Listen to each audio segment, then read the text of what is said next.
لیکن آئیے ابھی رمضان کا مہینہ آنے والا ہے، ابھی چند دن کی بات ہے، ہفتہ 10 دن کے بعد ہمارے اور آپ کے سامنے رمضان کا مہینہ آ رہا ہے۔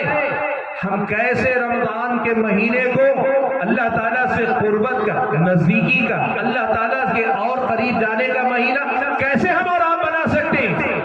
ایسی کچھ باتیں آپ کے سامنے رکھتا ہوں۔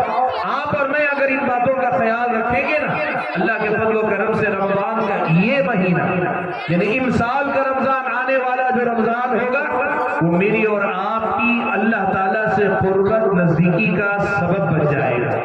اور یہ جو بات میں نے کہی نا، زندگی میں سکون بھی، اطمینان بھی، خیر بھی، برکت بھی، اور دوسری طرف طاقت بھی، ہمت بھی، قوت بھی، یہ سب کچھ اللہ تعالیٰ دے گا، اور یقیناً دے گا، یہ اللہ تعالیٰ کا وعدہ ہے اللہ کے بارے۔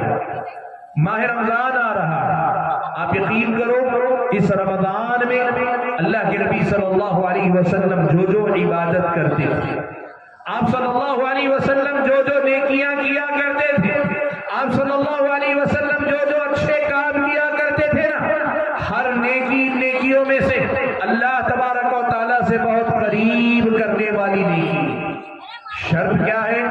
ہم اس نیکی کو اتنے ہی جذبے سے کریں کہ ہاں ہم اللہ کے لیے یہ نیکی کریں گے اور کر رہے ہیں، ہم اس کا اہتمام کریں۔ چلیے میں آپ کے سامنے ایک ایک کر کے نیکیاں گناتا ہوں اور بتاتا ہوں کہ کہاں یہ ہم اور آپ کو اللہ تعالیٰ سے قریب کرنے والے بناتے ہیں۔ دیکھیے اس سلسلے میں سب سے پہلے ہم اور آپ جانتے ہیں ماہ رمضان کی سب سے بڑی عبادت جس کے لیے رمضان جانا جاتا ہے وہ روزہ۔ روزہ فرض روزہ رمضان کے مہینے میں ہم اور آپ رکھتے ہیں، اور ہر مسلمان مرد اور عورت کو رکھنا چاہیے۔ جو مسلمان روزہ نہیں رکھتا نا، جو مسلمان روزہ نہیں رکھتا، بعض اہل علم نے روزہ چھوڑنے والے کو مسلمان ہی نہیں قرار دیا۔ صحیح مسئلہ یہ ہے بہت بڑے گناہ کا ارتکاب کرتا ہے، بہت بڑا گناہ، جانتے بوجھتے ایک مرد یا عورت روزہ چھوڑ دے جانتے بوجھتے، بہت بڑا گنہگار ہے۔ آپ کو مجھ کو روزہ رکھنا ہے، فرض ہے روزہ، لیکن ہم اور آپ روزہ رکھیں گے، یہ روزہ مجھ کو اور آپ کو اللہ تعالیٰ سے کیسے قریب کرے گا، اس کو آپ سمجھیں۔ پیارے نبی صلی اللہ علیہ وسلم فرماتے ہیں کہ اللہ تعالیٰ نے فرمایا، حدیث قدسی، اللہ تعالیٰ نے فرمایا کہ کل عمل ابن آدم له الا الصوم فانه لي وانا اجزی به۔ اللہ کے نبی فرماتے ہیں کہ اللہ نے فرمایا آدم کا بیٹا یعنی ہر انسان جو عمل کرتا ہے اس کا عمل اس کے اپنے لیے، یعنی اسے ثواب معلوم ہے، میں نماز پڑھوں گا یہ ثواب ملے گا، میں زکوٰۃ دوں گا اتنا ثواب ملے گا، اللہ نے جو ثواب بتایا سب معلوم ہے۔ اب وہ عمل کرتا ہے تو اس ثواب کی امید میں کرتا ہے، لیکن روزہ ایک ایسی عبادت ہے کہ الا الصوم، سوائے روزے کے کہ فإنه لي، یہ روزہ بندہ صرف میرے لیے رکھتا ہے۔ کیا مطلب ہے اس کا؟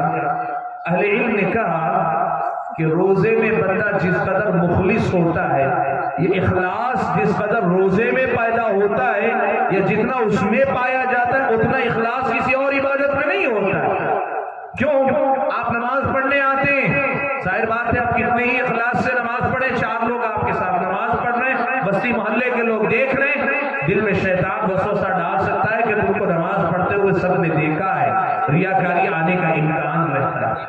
آپ زکوٰۃ دے رہے ہیں، صدقہ و خیرات کر رہے ہیں، لوگوں کو پتا چلے گا اس میں بھی ریاکاری کا امکان ہے، اور اگر آپ چھپا کر بھی خرچ کر رہے ہیں تو کم سے کم جس آدمی کو دے رہے ہیں اس کے دل میں تو آپ کے لیے احساس ہوگا کہ بڑا سخی آدمی، وہاں بھی ریاکاری کا امکان ہے۔ آپ اگر کوئی اور عبادت کر رہے ہیں، حج کر رہے ہیں، عمرے پہ جا رہے ہیں، سارے زمانے کو پتا چلتا ہے، ریاکاری کے داخل ہونے کا ڈر ہوتا ہے۔ روزہ ایک ایسی عبادت ہے کہ یہ صرف بندہ اور رب ہی جانتا ہے کہ بندہ روزے سے ہے بھی نہیں ہے۔ آپ لوگوں کے سامنے نہ کھائیں، تنہائی میں کھا لیں پی لیں، کسی کو پتا چلے گا نہیں، پتا چلے گا، لیکن بندہ تنہائی میں بھی جہاں کوئی دیکھنے والا نہیں ہوتا وہاں بھی اپنے روزے کے احکام کی پابندی کرتا ہے، وہ کھانے پینے اور اپنی خواہشات سے رکا رہتا ہے۔ تو کہا اللہ تعالیٰ کو یہ عبادت بہت پسند اس لیے ہے کہ بندہ اس میں سب سے زیادہ مخلص ہوتا ہے۔ اور یاد رکھنا، جو بندے اللہ کے جتنے مخلص ہوتے ہیں وہ اللہ کے اتنے قریبی بندے ہوتے ہیں۔ آپ جس قدر اخلاص کے ساتھ روزہ رکھیں گے اسی قدر آپ اللہ کے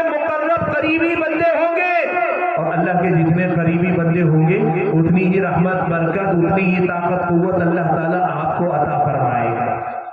اور دوسرا پہلو بھی ہے روزے کے اندر، اہل علم نے لکھا ہے کہ روزے کی حالت میں بندہ بھوکا اور پیاسا ہوتا ہے، پیٹ بھرے آدمی کا اللہ تعالیٰ کی عبادت کرنا، اللہ سے قریب ہونا مشکل ہوتا ہے۔ طبیعت میں سستی، طبیعت میں کاہلی، طبیعت میں بیزارگی، پیٹ آدمی کا بھرا ہو تو آدمی کی طبیعت عبادت کی طرف نہیں آتی، کسی کے ساتھ بھی بے تکلف ہونے وقت گزارنے کی طرف نہیں آتی۔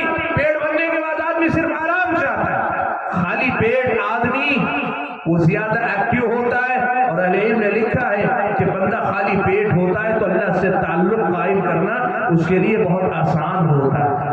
یہ روزے مجھ کو اور آپ کو اللہ تعالیٰ سے قریب کریں گے، اللہ تعالیٰ سے نزدیکی کا ایک موقع۔ اب ایک مرتبہ روزوں کے ذریعے ہم اور آپ اللہ کے قریب ہونے لگے نا تو پھر ہم اور آپ وہی کیفیت ہوگی جو ابن قیم نے بتایا نا، پھر آپ کی میری عبادتیں چھوٹیں گی، ہمیں تکلیف ہوگی۔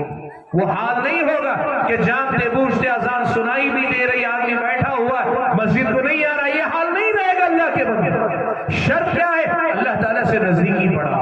رمضان میں دوسری بڑی عبادت جو ہم اور آپ کرتے ہیں وہ کیا ہے؟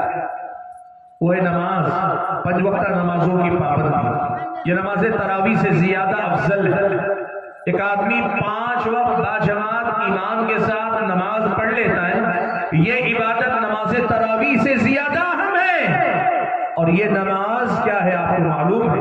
اللہ کے نبی صلی اللہ علیہ وسلم سنن ابی داؤد کی روایت میں فرماتے ہیں، اللہ کے نبی صلی اللہ علیہ وسلم جب نماز کا وقت ہوتا تو فرماتے اقم الصلاۃ یا بلال ارحنا بها، اے بلال نماز کے لیے اقامت کہو اور اس نماز کے ذریعے ہمیں راحت پہنچاؤ، ہمیں راحت پہنچاؤ۔ کیا مطلب ہے اس کا؟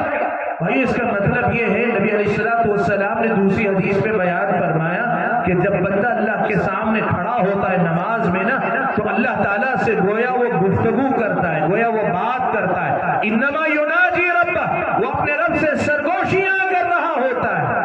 آپ کو معلوم ہے ابن قیم رحمۃ اللہ علیہ نے ایک جگہ پہ لکھا ہے نمازی کے سامنے سے گزرنا منع ہے۔ نمازی اگر نماز پڑھ رہا ہے اس کے سامنے سے گزرنا منع کیا گیا، یہ منع کرنے کی بڑی سخت وعید، منع کیا گیا اور گزرنے والے کے حق میں بڑی سخت وعید آئی۔ اللہ کے نبی صلی اللہ علیہ وسلم نے